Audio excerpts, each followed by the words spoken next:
Mga nadidinig galing sa Davao at sana naman hindi gano'n naman talaga ang sinasabi kaya hindi maganda at maunang-una labag yan sa usapan na yung nagkakaisa yung sa Pilipinas. Yung Vice Presidente, tiga Davao, anak mo yan, Mr. Former President, Mayor Baste, kapatid mo yan.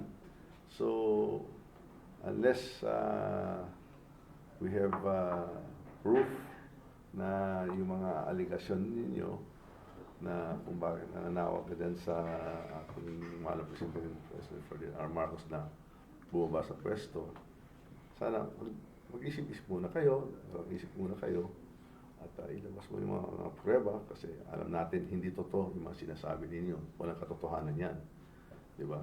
Si Mr. Former President, sabi na sa drug list, na-check natin, never, si President Ferdinand R. Marcos ay nailagay sa drug list. Kaya, hindi ko lang kung nag-i-story ka na naman, tigilan mo na yung budol-budol galing sa Davao. Please lang, dapat magkaisa ang buong Pilipinas. Baka meron kayong mga concerns or issues na kailangang iharap mo yung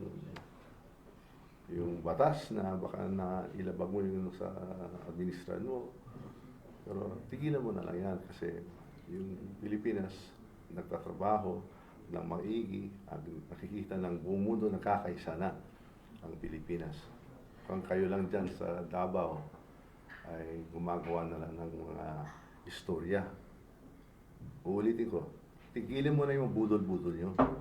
Diba?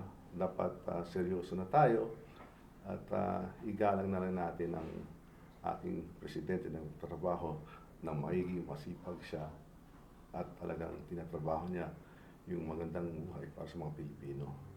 Maraming salamat. So may tanong ako, sir.